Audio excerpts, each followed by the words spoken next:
Yes, my presentation was focusing on navigating change and transition in the context of safety. So I was looking at how change can affect safety practices, and there can be resistance to change, and when there's resistance, then we find people disengaging, and if they're disengaged, then accidents can happen. Well, you say there can be resistance. I think more often than not there is resistance to change, isn't it? Is that a generational thing right now, do you think?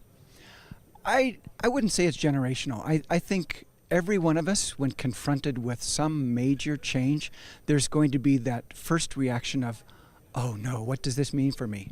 And so that kind of reaction, what I tried to do today was try to help people understand that they will be reacting that way, that there will be, in a sense, a paralysis around change, and then how we can move forward and not stay in that stuck state for too long.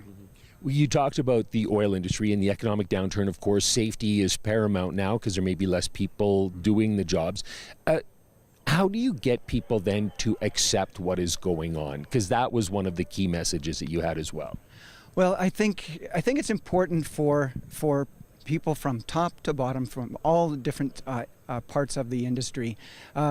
They need to recognize that you don't necessarily have to agree with what's going on, but we have to understand our reaction to that. And so it's helpful in terms of letting go of some of the old, accepting and letting go of the past.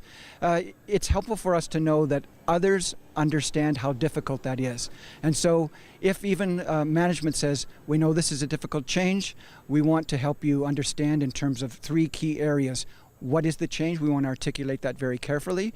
We want to talk with you about how this change is going to be different, and then thirdly, around who is gaining from this change and who's losing from that change. And if leadership can open up the dialogue with staff members around that, it shows that they understand the dynamics and the difficulty.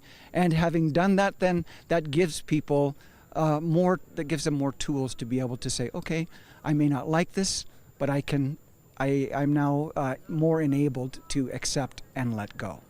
One of the things that I was particularly keyed in on in your speech as well was the 5 things to ask yourself at the end, which is what you left us with. I was a little bit nervous when you slapped a rubber glove on your hand. That always makes me a little bit uncomfortable. But but tell us that, and we can end on that. The 5 questions that you should be asking yourself. Yeah. Well, the segue into that was how we can be more shift able. Are there decisions? Are there problems that are holding us back? So I gave that as a model to help people think not only about their own indecision or indecisiveness, but maybe as a manager, they may see some of their staff members that are not able to make some decisions that need to be made. So the 5 questions around we're asking. So what's on your mind? What's happening in your life? What problems are there right now? And then secondly, after that, asking the staff member, so what options are you thinking about? And then, so there's a progression that moves the person through to finally being able to get a decision made. And I think question 4 was interesting in that if you had to decide today, what would you do? Pushes them to make a decision on that. And then finally, what are you going to do? Well, okay, I think I will take action on that. So, which I thought was interesting, because if you're coming upon somebody who's obviously struggling with making a decision, and then you actually ask them, so what would you do today? And then they come up with an answer for themselves because they're not given the opportunity to sit and stew about it.